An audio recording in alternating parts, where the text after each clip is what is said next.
is Shri Deepak Rajaji. He's a foremost influential voice in Indian musicology today.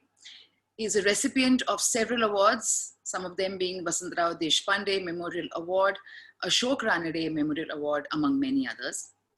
He's also the author of 4 acclaimed works on Hindustani music. He's a trained sitar and a Surbahar player of the Etawah Imdad Khan lineage.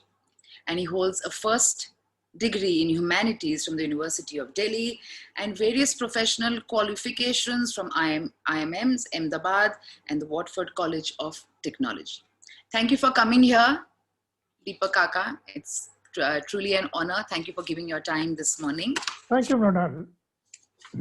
Our second guest is a very celebrated musician, an Indian classical vocalist renowned for his specialization in Indian classical, semi-classical, devotional music and Natya Sangeet.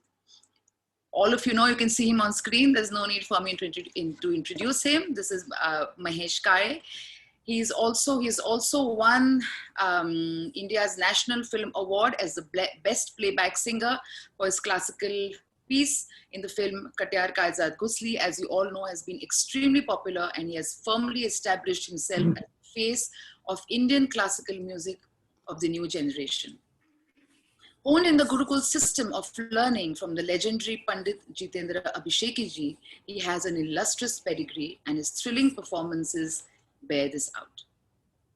He maintains an open outlook towards music to reach out to new generation while still retaining the old traditions. He's performed with world percussionists such as Zakir Hussain, Trilok Guttu, Shivamani, and instrumentalists like Stanley Jordan, George Brooks, Frank Martin, among many others. He also gives various lecture demonstrations and talks at various academic institutions, including Stanford University, Harvard, ISC Bangalore, TEDx, and the Commonwealth Club.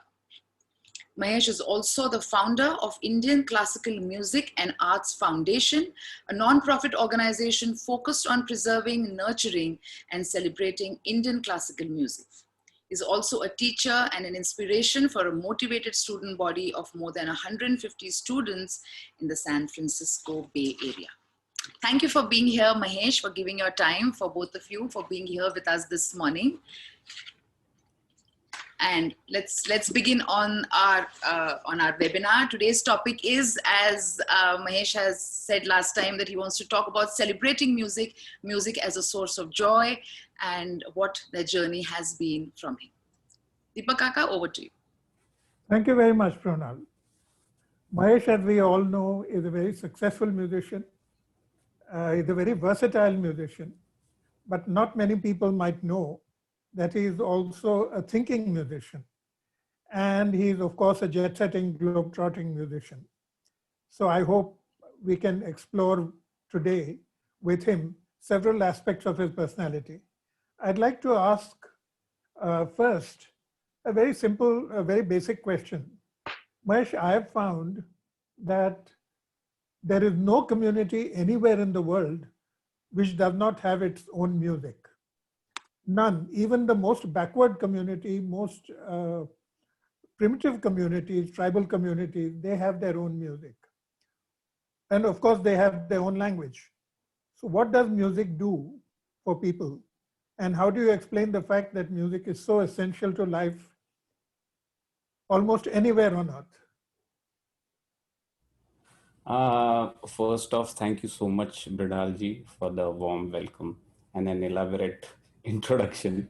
And Deepak Kaka, it's a privilege to be conversing with you. Your friendly personality is the only good thing because of your intimidating knowledge. I'm happy to converse with you. Thank you, Mahesh. Thank you very much. What I feel is you're right. I believe music is probably wherever there is mankind, you will find music in some form or the other. How sophisticated the form is depends roughly on how sophisticated the civilization is, how old the civilization is.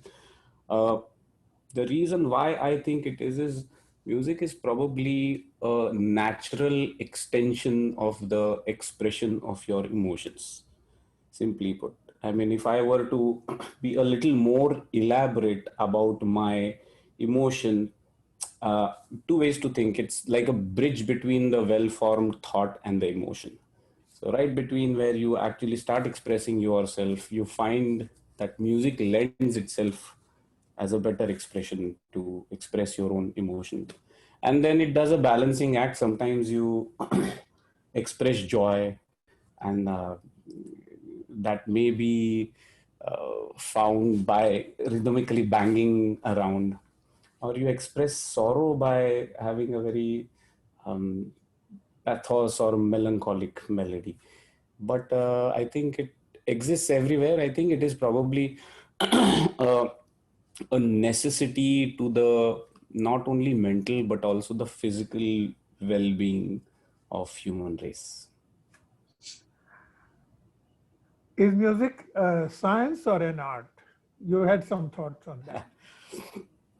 Well, so in the on the definition level, music is a science, and it's actually a very core science. It has to do with physics. If we start analyzing music, then we have to start talking about frequencies. But that science, once it has been established or manifested in a physical form as a scientific form, the discretion of mixing these frequencies together, I think, is a very aesthetic endeavor, and that's where it starts assuming the status of being an art.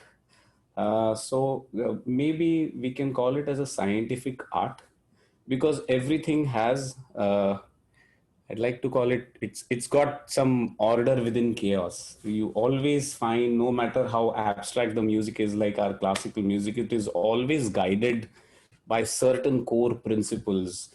Usually we have, even if we do not have a metered melody, it has an unmetered tempo to it. It might not be linear, it can be slow, fast, but it has a very uh, tangible form if you were to analyze it. How do people relate to music? What is the process by which they start connecting or not connecting with music?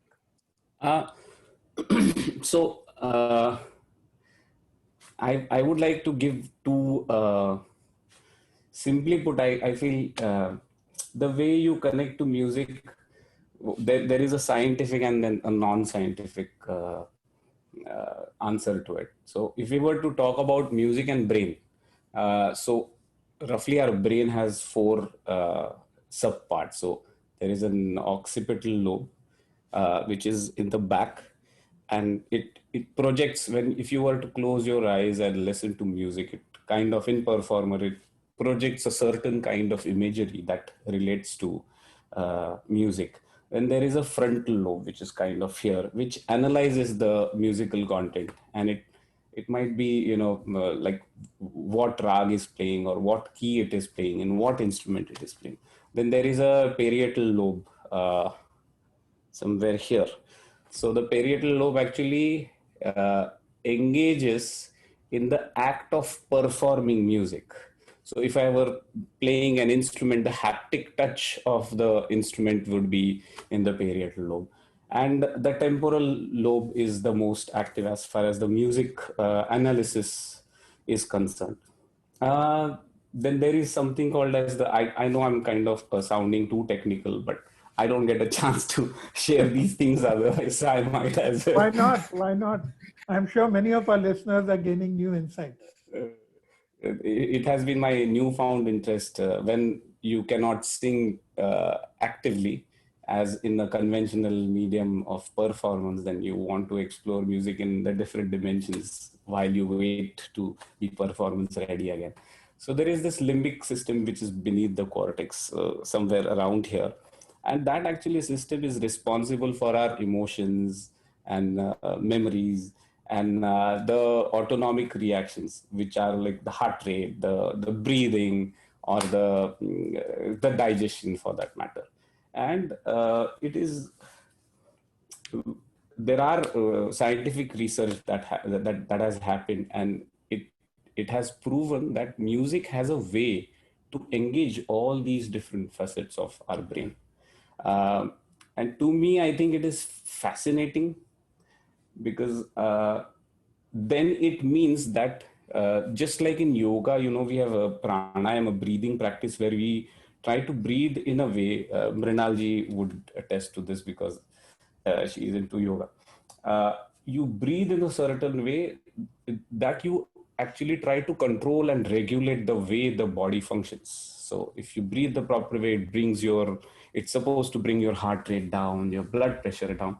So in a similar way, the music actually acts. And then there was also another study by the UCF University in Florida, which I found very fascinating. What the research said was, if you're in pain, if your body is under distress, and if you're in pain, the pen sensors go back to your brain. But if your brain is engaged in musical activity or responding to musical activity, then it actually stops responding to that pain, which essentially means that the body kind of does not go in that trauma.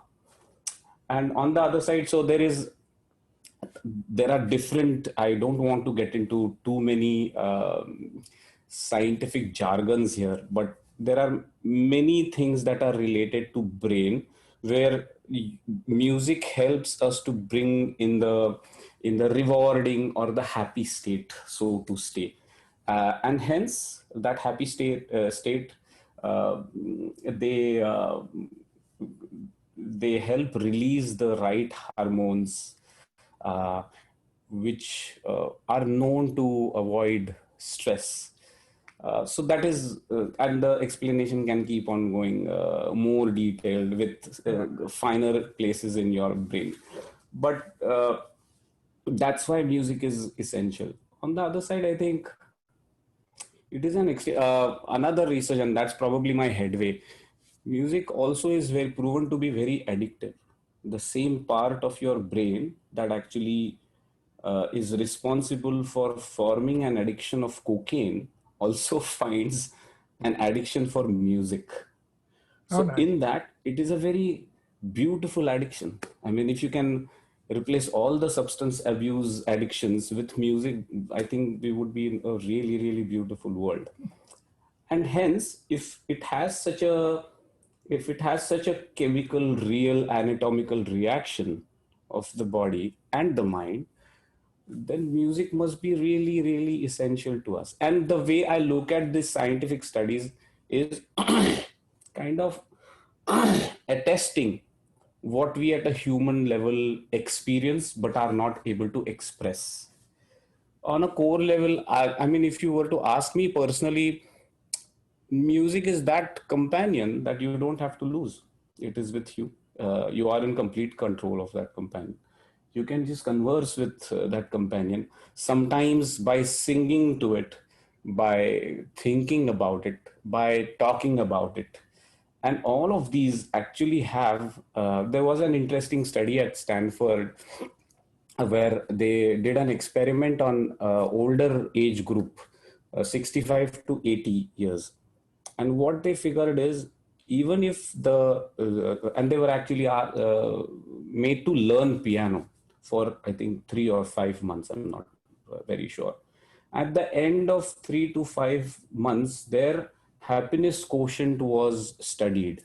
And what they found was, even if they did not make significant musical advancements or as far as their skill development is concerned, their happiness quotient was through the roof. So even as a passive listener, as an active listener who likes to analyze music, as a thinker who likes to think of music in an anthropological or in a social scenario, I think it has an engaging and an entrancing effect, which I think is much needed in today's world where there is too many wrong things happening. Also, may I, yeah. Deepakji, say something? Yes, Please, of course. please. Yes, of course. I think that's a very beautiful thing that you said, that music as a companion, and this is a companion you can have with you any time of the day, night, whenever in your journey, in your life experiences, and especially looking at the situation today with being quarantined at home and not being able to get out, and people facing all kinds of issues. I think music can be, as you said, is such a part of this journey, with us.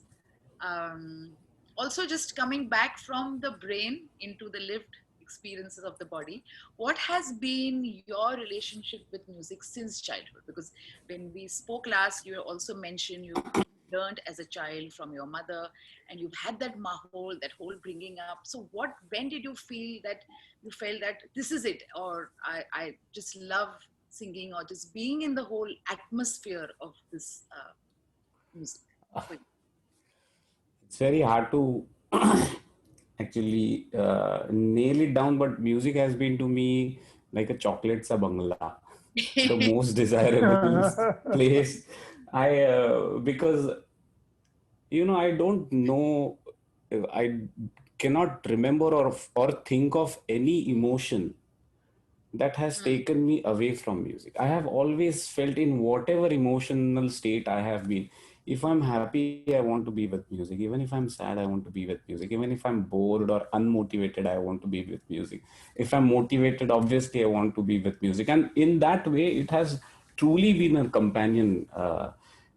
So I honestly believe it is so fluid, and to me, it is so alive. It's a part of you, but it kind of explores the portions of your brain that you're not able to harness. All of those things together, I think in itself, it is an entity that is able to understand you, that is able to support you in a very unprecedented way that most times even a human companionship would find challenges. Which also feels that So art. I'll give you an example. Most of the times when we are on the stage, we are mindful of creating, performing, entertaining, engaging, all of these things. But even a single note, if you were to peek into my morning Riyaz sessions, they are very outwardly very boring. I just hold a note for a long hour and a half. Mhm. It might not necessarily be the face of music that actually matters. It is what it does to you. A single note, just being able to spend that time with the tanpura, singing omkar or whatever little things, it gives such unexplicable joy that it's very difficult to. So it's my happy place, simply put. So, which means we come back full circle in saying that art has such a tremendous power over us, tremendous power to change, tremendous power to affect our emotional states. And even if we are not professional singers, musicians, just simply taking joy in listening, or just being able to just develop a new skill, just for the joy of it itself, Yeah. also is when you feel that the power of art over you as well. I think the bigger power of art is in listening. Otherwise, so many people would not be listening. Some people take it a step further by analyzing. Some people take another step further by calling it, indulging actively in it. Some people take it another step further, calling it their full-time, lifelong passion. But I don't think the happiness at every level is real. You might have a different realization depending on your awareness with music, but I think the happiness is real. To give you a simple example, if there is a 3-year-old kid, and if that kid does not get a toy that he or she wants, Hmm. the trauma is real. It might be trivial to you and me, but for that kid, that toy is the whole world at that moment. And then the trauma they feel is very real. If a college kid feels disappointed in attention that they are getting, Their trauma is real. To me, even if you understand the melody or not, if it is doing something to you, which most of the time it does, if you are able to configure or narrow down to the kind of music that vibes with you, then I think it has a real benefit. And the benefit, there was another interesting experiment that was done in Alzheimer patients. These are people that have stopped recognizing their own spouses. But when they were asked to play a music from their childhood, they will start belting it out like nobody's business. Or if there is a tune that you sing to them that they have loved, they'll start singing the tune. And even after the neurons that are fired in their brain, uh, they actually stay that way even after the music stops. So we talk about that nasha now. Oh, I have a musical high. So it's a real chemical thing. So again, going back to that, I think it's a real tool for wellness, which I think is something very core to the topic of discussion today. May I? Yes. Mahesh, you spoke briefly about the healing properties of music. Now, today there's a great deal of talk about music therapy, and several universities and institutions are offering degrees and diplomas in music therapy. Several people write to me and saying and some of these are actually spiritual leaders who also know music and are offering music therapy to people who are in mental distress, nervous disturbances. I'm reminded, in fact, of a story beautifully written by Pandit Omkarnath Thakur in one of his books, where a 7-year-old child was brought to him. I had mentioned this to you earlier. Yes. The child was insomniac, could not sleep at all. And of course, when a 7-year-old child doesn't sleep properly or sleep at all, then there is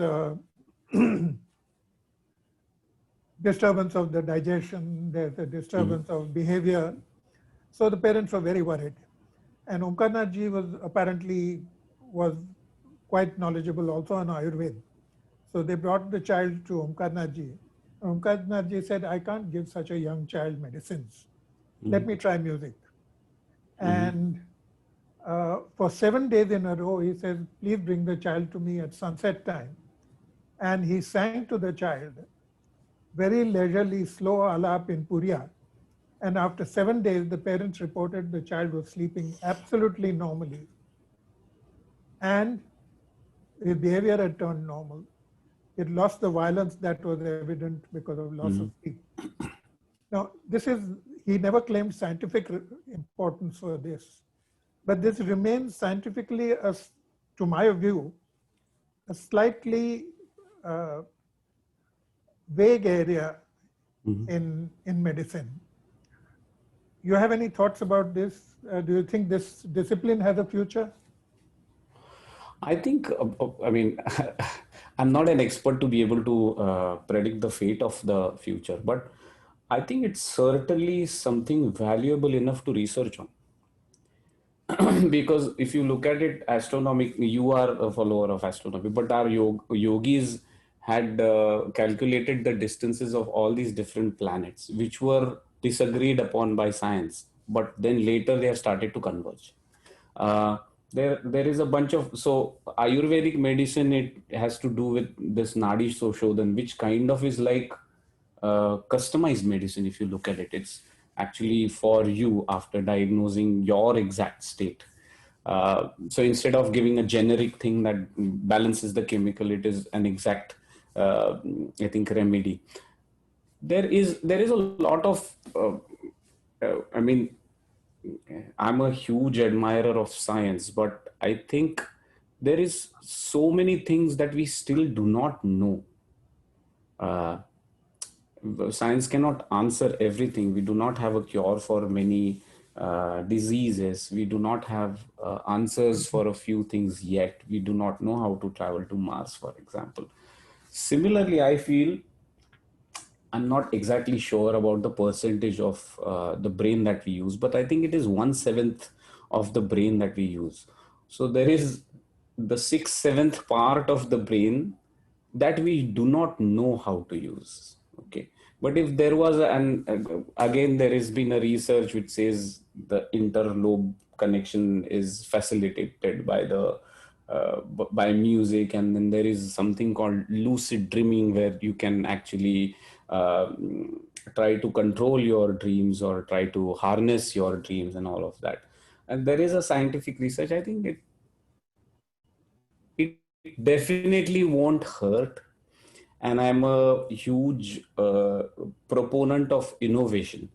Uh, I live in the Bay Area. Not too far from me is the headquarters of Tesla, a battery operated car. If you 20 years ago talked about it, people would have laughed, but it's a pretty darn good car. I have one. I drive one. It drives itself. Uh, it would be very hard to.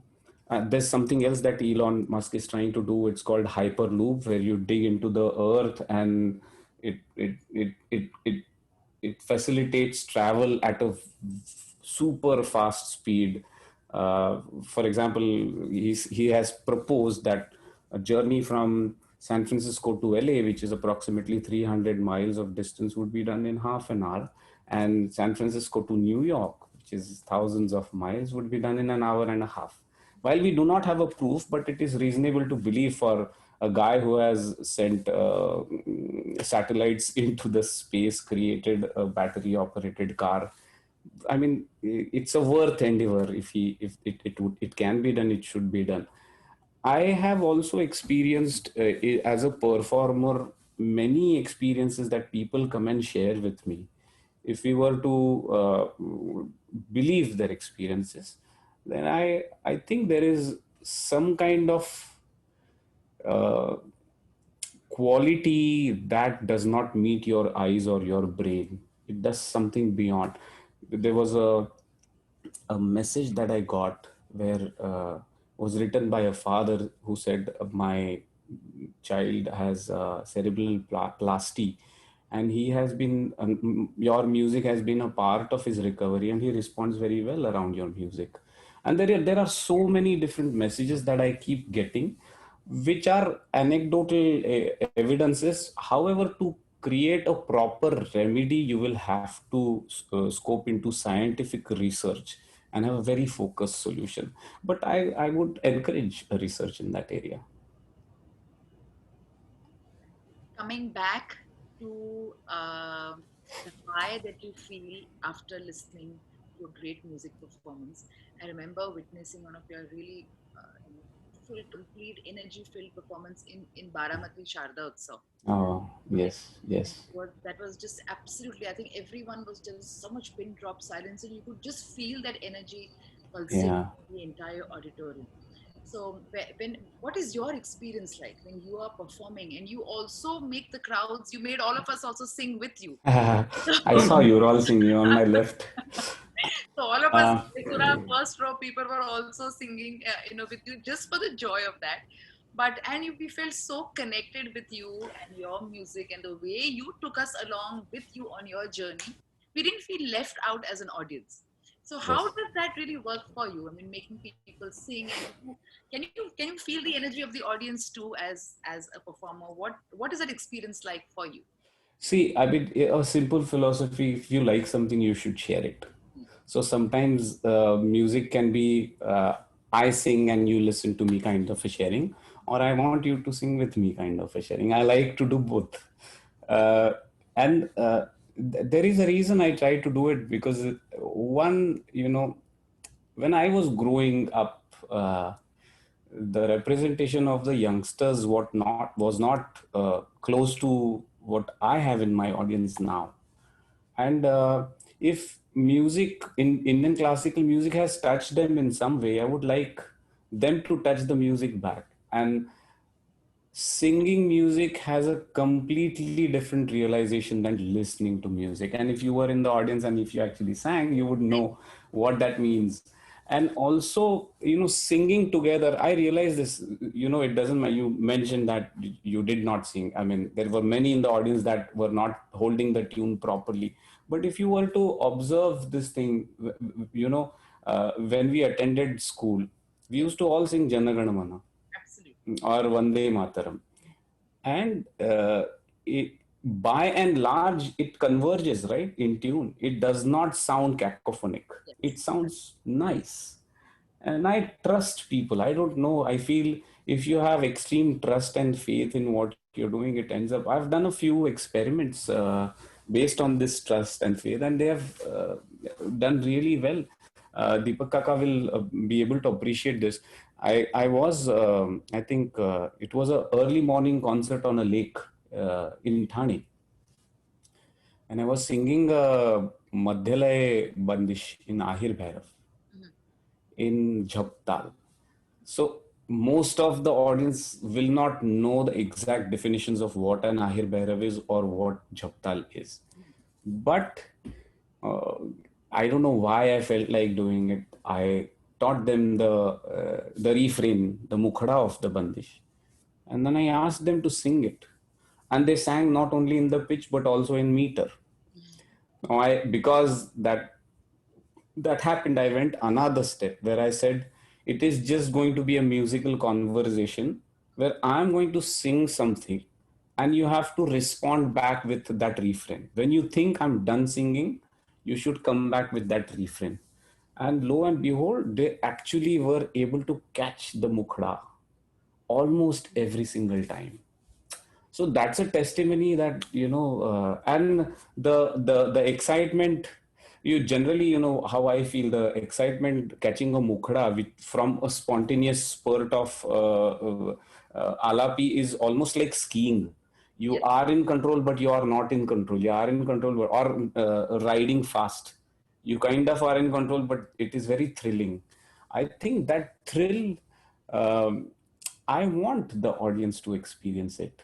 And if they experience it, they find it valuable, if they like it, and then they know that it comes from a good place, it's a part of our ancient culture, then doing good becomes enjoyable, and hence it's a very lethal proposition. Also, in one of our conversations, I remember you had mentioned that even though you prepare for a certain rag for a concert, you may Yeah. in the green room completely change and just sing something else. Yeah. Where does that spontaneity and where does that It comes from the same place where you go to a restaurant thinking I want to eat this, but you end up ordering that. It's exactly the same thing. It's very hard to explain where it comes from, but it comes. I mean, you feel if it is a conference, then someone else has already sung the rag of your first choice, and then you have to go with something else. But even if it is your concert, I'm not the kind of person that likes to decide what I want to eat the next weekend. I have to feel the ambience, and then I feel like having this. So if it is rainy, you might feel bhaji, but you might also feel an adrak chai. So you really have to wait for the rain to happen and feel what I want at that moment. And I also believe personally, I am able to harness my creativity in that vulnerable, risky kind of a space. That's just a personal choice. also you have grown up in the whole very traditional gurukul type of teaching that you've had with Pandit Jitendra Abhisheki ji. Today many of the students are involved in that gurukul system and yet many are not. Where do you think this classical in classical music or in any of the performing arts, what is the future really of this of the whole gurukul system is that has been working for us for the last so many decades now? Where do you see its future? Where is it going? Will we be able to continue with that, or In general, I'm a hopeless optimistic. So I always think there is a future. And then I'm absolutely biased. I'm absolutely devoted lover and worshipper of Indian classical music. So at the least, the prayers of everyone that likes Indian classical music will definitely find a way to sustain it. Having said that, I think, I mean, it has existed for thousands of years until now. And there has been a social change, you know. I mean, it was in the first in the temples, then it came under patronage, then after British Raj, it came into the concert circuit and all of that. And it has been able to very beautifully adapt to all social changes. And yes, you're right. Maybe the Gurukul system is not as active as it was 100 years ago. So some kind of correction needs to happen. Mhm. Uh, but I mean, it has always found a way, so it will. But I mean, we should. That's the reason why I actively think every single time I get an opportunity to indulge in music. So it can be as a performer, it can be as discussing a panel, it can be giving a talk, might be collaborating, it might be uh, like I judged in a TV show. I always try to find a way of creating that lineage, that legacy in my humble way. I know I'm by not by a long shot as worthy as my ancestors are, but I don't think that will deter my resolve. That's also the reason I teach as many people right now, because I think even in Paluskarji's and Bhatkhandeshji's time, what they decided was, let's start creating an audience, an august audience, which then will demand good music from the musicians. So at the least, that will help create an audience that is meticulously listening to classical music, at least knowing a little bit more than a complete layman. Uh, but we have to keep on thinking and inventing new ways. If Gurukul system is not as active in as it was in the past, then we need to see what are the different ways that we can do. I try to do things in my humble way. I do teach music wherever I am. I make sure 5 p.m. to 9 p.m. Pacific time is always my teaching time, Monday through Thursday, except if I'm in transit. So I get up, if I'm in India, I get up at 5 o'clock or 5:30, and this is how I teach. And I've been doing this for the last 10, 15 years, if not more. So this is second nature for me. Then I also try to hold focused workshops. I nominate a few students, take them to the mountains, wake them up at 4 o'clock, and try to give them a peek in what Gurukul system was like. Um, then we try to encourage them going to concerts. It is about trying to create an entire ecosystem. Right. And if there is a way to creating and nurturing ecosystem is the only way to sustain art in general. If you see the dips and traces and troughs of the art, it had to do with an imbalance of the ecosystem, the demand and supply. When the prose natak came, and when that started becoming successful, is when the Sangit Natak found a dip. It was also to do with losing a lot of illustrious people at the same time. And then the correction, maybe the songs were lengthy, and then my Guruji came on the scene and he said we should make the melodic pieces shorter, because people have the last train to catch to go home. So those corrections, if you make at every point, I think there is always hope.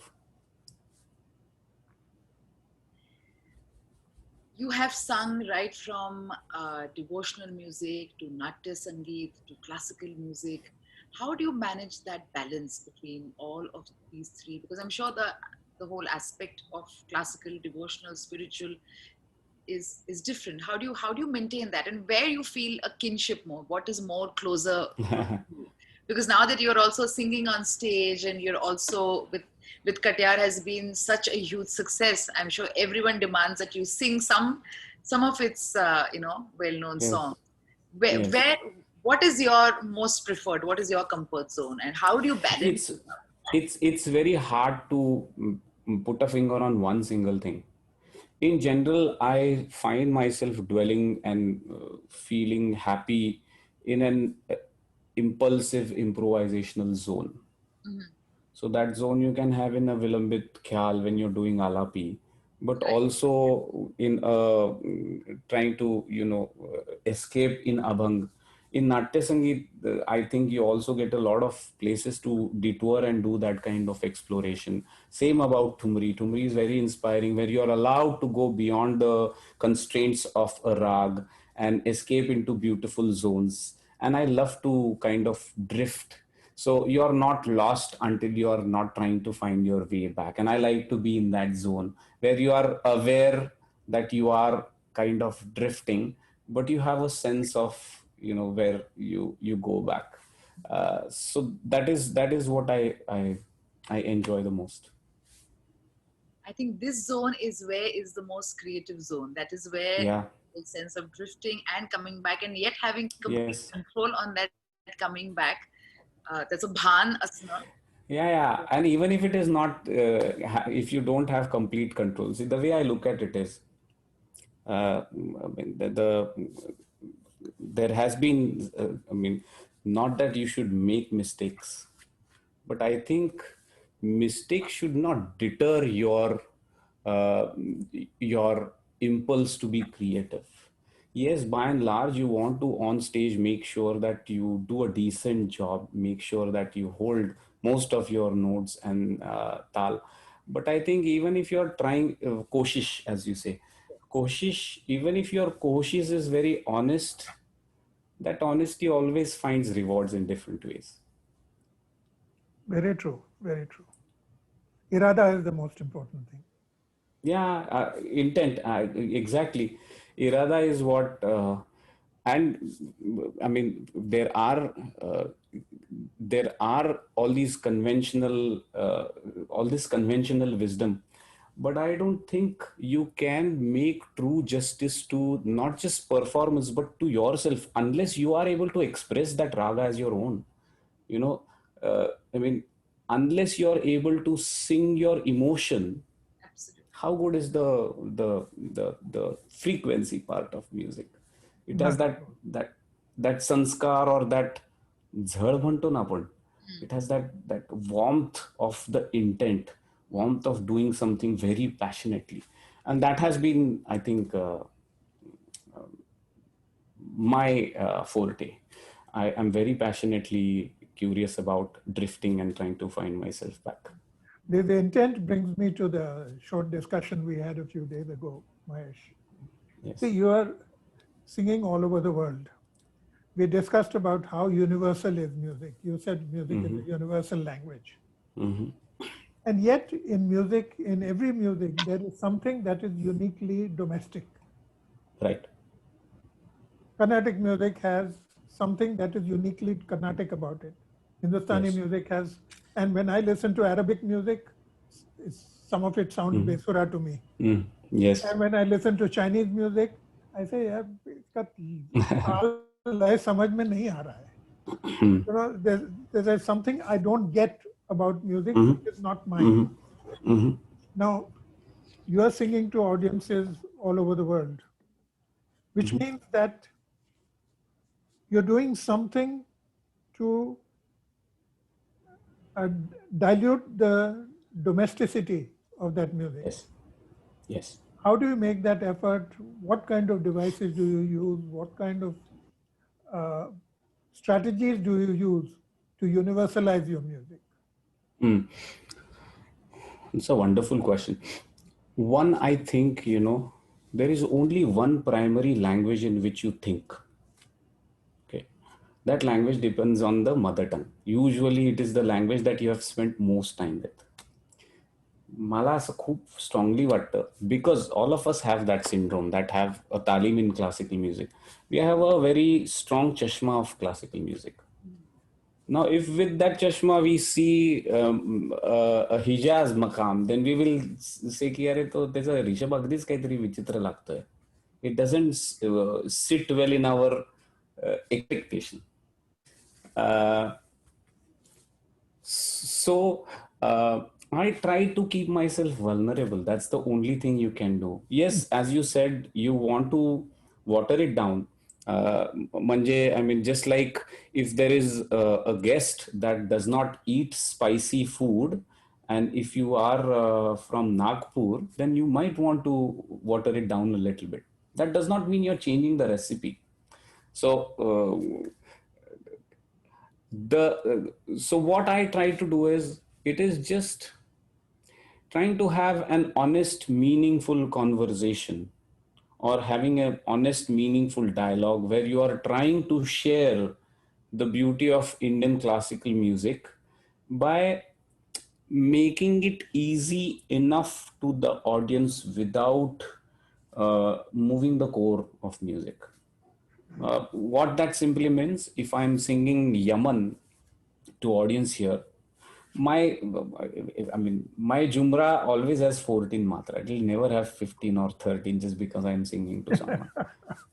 My rag, if I'm singing Yaman, it'll always have Nire Gamadani Sa Sani Da Pa Magare Sa. I'm not going to sing a Komal Devat here or there just because I'm in front of others. But I think it also gave me a chance. I mentioned this to you in our talks recently. You know, when I sing in India, it is relatively easy, especially in Maharashtra, because and the rest of the song, people will already start singing in their mind. They have already decided they like your music, right? And that is because there is so much euphoria and nostalgia about that music. That has to do with the legacy. You are just being a nimitta matra that is connecting the audience with the joy they have already experienced. As long as you don't disturb their joy, you are doing fine. But when I'm singing in the Western world, especially the non-Indian people, or let's say non-natives to Indian classical musicians, because there's a bunch of Indians that have also not listened to Indian classical music in the West.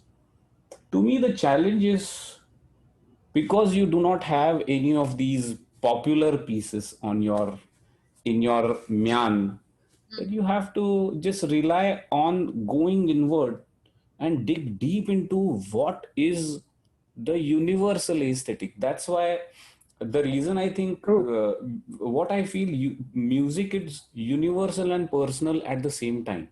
And I'll tell you what I mean. You know, it doesn't matter whether you are a Bourbon or an Ethiopian social worker or an Indian technocrat. We all kind of eat the same constituents of food. It's grain, it's dairy, it's meat, right? Nobody eats stones, nobody eats wood.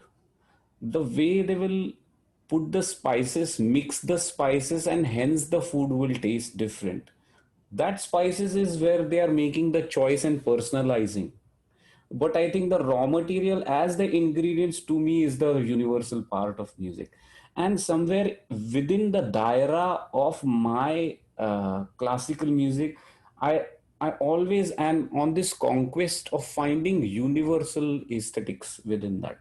And I had a beautiful experience here at Stanford. We did something called Song of the Divine. There was a professor called Professor Anna Schultz who had actually done her PhD thesis on Maharashtrian Kirtan.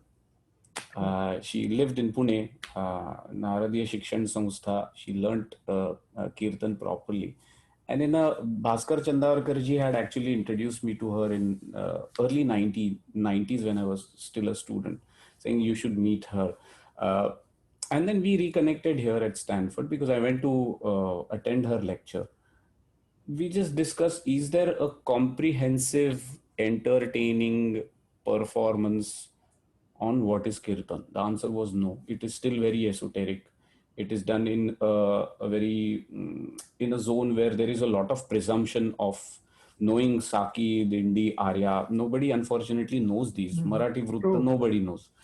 So we thought we should just go from a very skeletal feature-based approach. And this was organized as a kickoff for the symposium of Kirtan. And they were all scholars from all over the United States, a few from Europe. Most of them were not Indian. We also had a bunch of Indian folks. And we were doing something very Marathi, something very remote from this place. But you know, when I like to make people sing everywhere. And I said, do you want to sing with me? And then I made everyone sing Vithoba Rakumai, Vithoba Rakumai. And after the Purva Ranga is over, as you know, there is Harbukka ceremony before we introduce the Mulpad and we get into the Uttaranga. You are supposed to put it on foreheads. The concern was, would people of other faith be receptive? But do you know something? The white people is, oh, you want, please put it for me, you miss them, and they were going crazy. They were all, I invited them on stage. There were 100 people sitting on stage. They were going with Tubarakumai, and I did another gajar. So I don't know whether they really were able to understand what I was doing. It's very hard to imagine all of them were in the know in an analytical way. Ki this is the form. If you ask, I mean, I don't think many of the people that are attending right now would know the form. नमन असतं, जय जयकार असतं, मूळपद असतं, पूर्वरंग असतो, उत्तरंग असतं. त्याच्यात there is वारकरी कीर्तन, there is नारदीय कीर्तन, देर इज राष्ट्रीय side to it also, and it has a very fixed form, just like ghazal has a very comprehensive grammar to it, or bhajni mandal has a very rupacha, dhyanacha, abhanga, it has a proper flow to it. I don't think many people knew. I mean, I would be surprised if many others would even know the language or the meaning was going on. But I don't think it deterred them from one indulging it in it and then feeling the happiness. You know, I just remember there was a Dadaji, that a Hindu Dadaji from Pakistan that came there. He hugged me at the end of the concert. He had tears in his eyes. There was a Dadiji from Lucknow. She said, you know, we are not able to attend these programs because my kids have sponsored our green cards and यहाँ पे ऐसे कुछ होता ही नहीं है. तो हमने बड़े अरसे के बाद ऐसा कुछ देखा है. हमारे इधर ये कीर्तन और माता का जागरण होता है, उसी तरह से हमें महसूस हुआ. So now, and that's why I keep on switching. Now, if you were to say, okay, you tell me what you understood, and then we will determine whether you actually music is universal or not. So I think in the spirit of the the space that music occupies across different cultures is probably, there is a common baseline in that space. Very true. It might be harnessed in a different way. It may be expressed in a different way, where you and me, we might not understand, as you said, the Japanese instrument that you were mentioning about, it's like a dilruba. Maybe we'll not understand the scales or the format of what they're doing.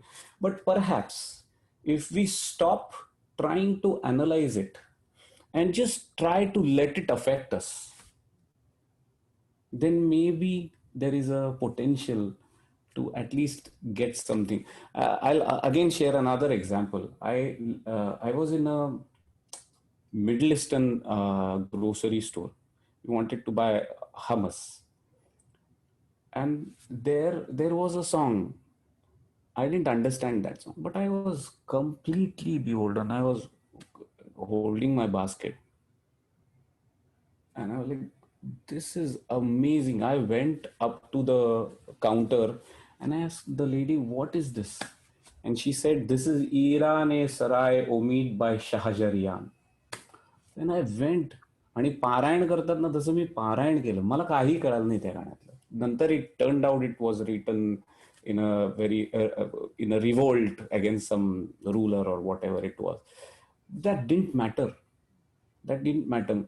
It was so rustically, beautifully appealing that something beyond the realm of cognition, it managed to pierce through all of my finite senses, and it went somewhere that it made a connection. To me, that connection is very universal in nature. If that can do, if my concert somewhere can converse to people, if there is at least something beautiful that we can find in something we do not understand, then it is both universal and personal at the same time. Thank you so much. Mrunal, you had some questions for This is so our beautiful. friend. Find the personal and the universal. and to also find joy, even if you don't understand that music, and to stop analyzing, because we are so trained to just constantly analyze what we are listening to, but just listening to the joy of it. What it is like for you to live in LA, because you're living right in the hub, so many San different Francisco. cultures, and Yes. yeah, San Francisco, and also that you have your own music foundation. You're also teaching so many students there. How easy or difficult it is to really keep the whole soul of classical music alive and thriving, and to do your foundation work, and to reach out and collaborate with all of these people and do it. What is your daily life like? I mean, how do you manage to do all of this together? See, it's ironical. I used to, because I briefly worked in the tech sector in India, I used to wear formals and shoes in India. Now I wear all these kurtas and chappals in the USA. So I'm perfectly at home. And my non-Marathi students also have started to understand a little bit of Marathi because of my व्यवधानात नसल्यानंतर मी चुकून मराठी बोलायला लागल्यानंतर त्यांना सवय झाली. They have picked up. It is beautiful. I mean, of course, there is nothing like India, but there are certain things here that I really like.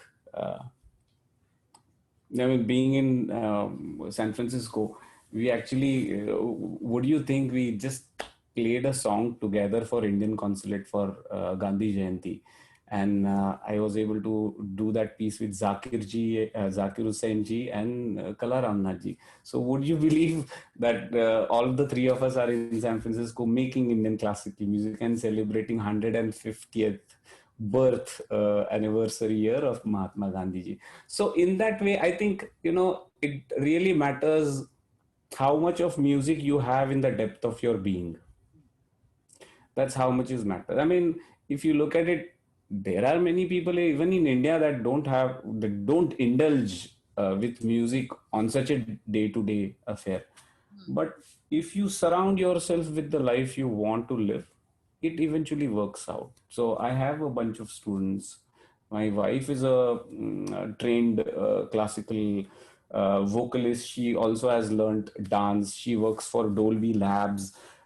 In her, I have a very good companion, not just to share, but also to brainstorm. She's a very bright individual. We have started this ICMA foundation about 8 to 10 years. We're trying to honestly do some very good work. We were able to announce and give out awards to 25 musicians in these difficult pandemic times. We have announced another series. During the pandemic, we did something interesting with the students. I recorded a Thaat Lakshan Geet. Thaat Lakshan Geet basically is a song that describes the 10 thoughts, and it is composed in the featured raga of that thought. And because we are not able to meet, nobody is able to meet, we decided to do it remotely. And we were able to harness a lot of happiness in that. There were a lot of retakes, there was a lot of back and forth. But all of us, even when we were isolated, we came together. I think it's wonderful to be in this space. I have an academic training in technology, and I think Bay Area is known to, I mean, the headquarters of Facebook, Twitter, Google, IBM, you name Tesla, every one, they are within a 5 mile radius, 10 mile radius from here. So to be in tech space, be able to leverage technology and further the cause of music. मला असं वाटतं की अमेरिकेमध्ये म्हणजे भारतामध्ये जितके प्रसार करणारी लोक आहेत तितके नाही आहेत. Then it makes it that more valuable. And I think we have been able to do some good work with music here. I would like to now just ask you a few questions. A lot of our readers here, have been posting a lot of questions. Here I have some on my phone as well. So let me just take just a couple of them. जरूर. याच्यामध्ये there is नयन सलगार म्हणून, he is asking, उंच स्वरात गात असताना मला दम लागतो, याच्यावर उपाय काय आहे? श्वास घे, थोडा थांब आणि परत गा. So you have to know your voice. काय नाव सांगितलं त्यांचं तुम्ही? नयन सलगार. Nayanji,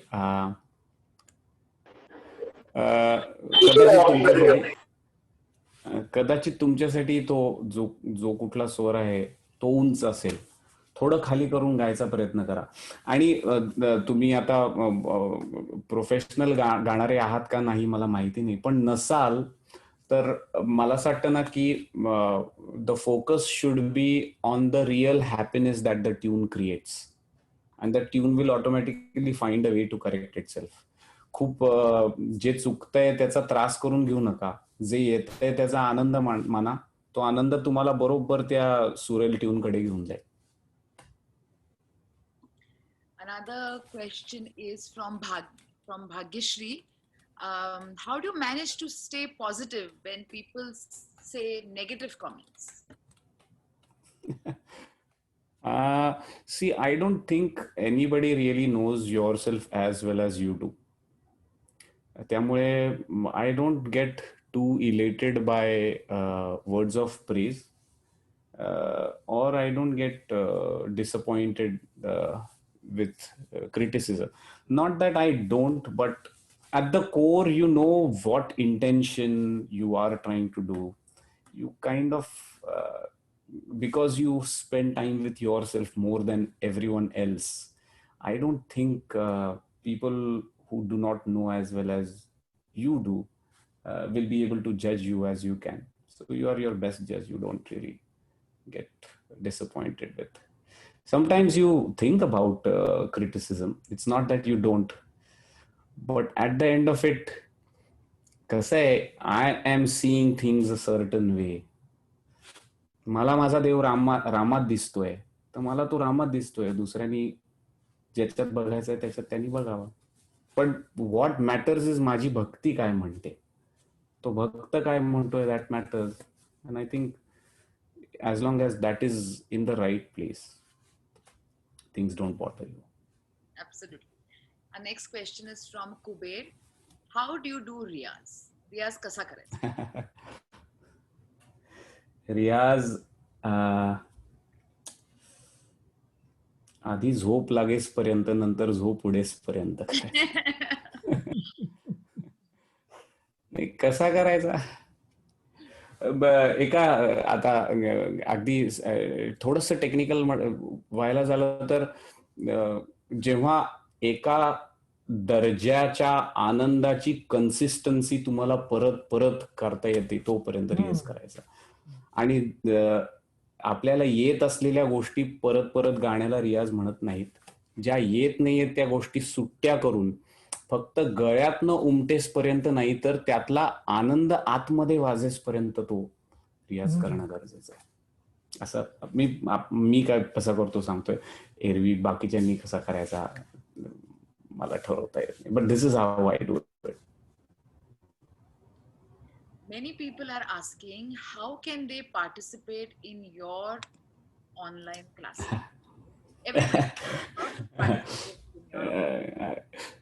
So that's very sweet. So I did an experiment recently.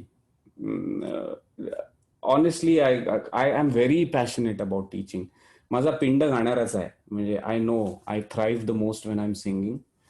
But I'm also very passionate about teaching. I really feel कसं आहे ना, you don't want to wait for someone else to take care of the legacy that you want to call your own. And I almost feel like it is my social responsibility to do whatever little I can do. And it also gives me a lot of happiness. So I tried to do a workshop, online workshop. I think it was in August. आणि I had no idea what to expect. पण साधारण 10-12 देशातली लोक आली इथे attend करायला, आणि एकाच्या ऐवजी मला 4 वर्कशॉप्स करायला लागली. अँड आय बिलीव्ह म्हणजे जसं दीपक काका मगाशी म्हणत होते की खासूल खास जर मैफिल बघायची असेल तर ती छोटेखानी मैफिलींमध्येच ते घडतं गाणं, कारण मोठ्या जमावासमोर तुम्हाला तेच मांडता येत नाही, even if it is in the same geography. तर जॉग्रफी बदलल्यानंतर तर आणखीन काय होतं. पण मला असं वाटतं की I have figured out a way of having a sustained progress of my students over the last 15 years. म्हणजे जर if someone is able to improvise impulsively in a vilambhit khyal on his own, I think it is reasonable to believe that he is at least able to find his own happiness in the space. And I have now recently started of thinking of taking my MKSM, which is Mahesh Kale School of Music Endeavor online. So that is something maybe I hope to announce it within this month. Thank you for asking that question, Kuberji. Most likely you will hear about an announcement within a month. And the way I want to try and propose a new syllabus that has worked for me and my students, because the life has changed from where it was 100 years ago, and we need to make those corrections, course corrections right now. With that, and the technology right now, technology is, I mean, if all of us can converse in different time zones and there are a bunch of people that have logged in and are staying there, then there is a merit. And if you really think about it, all these multinational companies run profits doing online businesses. So I like to be a hopeless, eternal optimist. I want to definitely try out this MKSM online. So I'm going to announce it within a month. Stay tuned.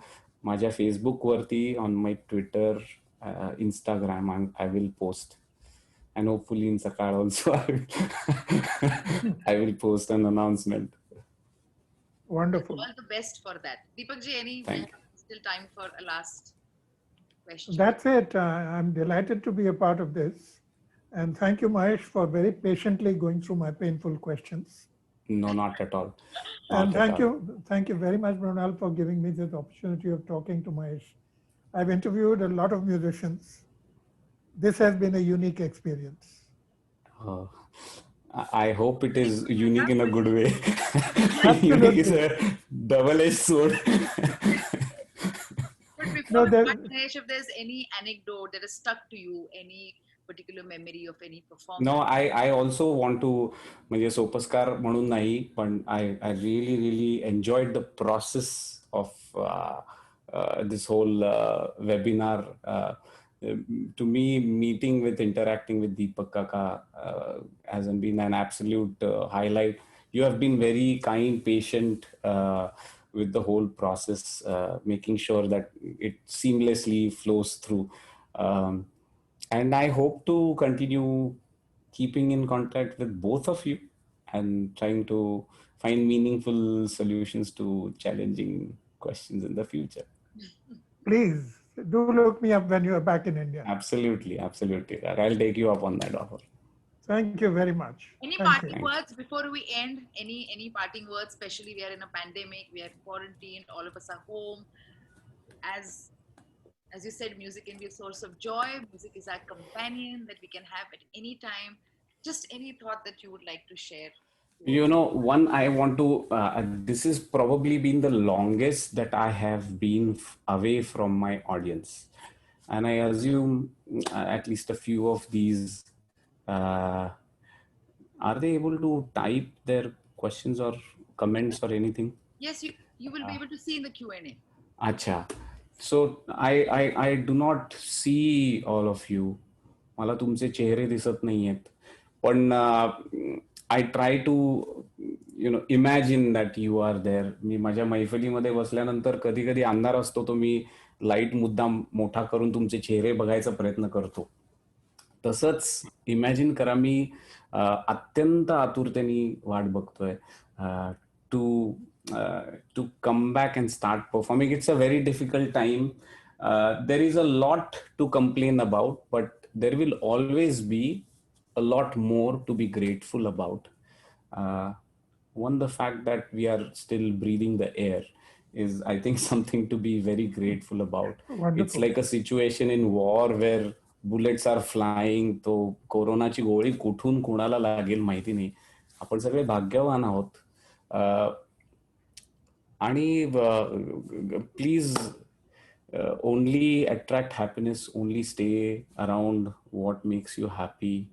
Try to make sure that you don't do anything that make other people suffer. Be kind to animals and trees. Be compassionate towards human beings. Share whatever you have. And human race has been resilient for thousands and thousands of years. I'm sure this is not the first pandemic we have seen as a human race. Hopefully we will sail through, and there will be a lot of concerts that I am looking forward to at the end of it. So until then, stay safe, stay well, stay happy. And with that, we're coming to the end of this webinar. So thank you so much, Deepak Ji. Thank you so much, Mahesh, for giving taking time from your busy schedules to come and talk to everyone. Unfortunately, there are so many questions, but we don't have time to take all of that. But thank you, both of you, for being here and for all your interesting questions, Deepak Kaka, and you answered. I loved music as a companion, and I'm sure there is so much value that everyone can see with what you have said this morning. And we will stick around, share our happiness, love trees, animals, and safe at the same time while experiencing and enjoying listening to different kinds of music. So thank you once again for giving your time. Thank you everyone for being here this morning and for asking all your questions and for patiently being here. Thank you, and do log in to us to see all our future webinars. It's waitt.in from the Sakar Media. So thank you so much once again. Thank you. Thank you. Thank you. Thank you. Namaste, Deepak Kaka. Namaste. Namaskar. Namaskar.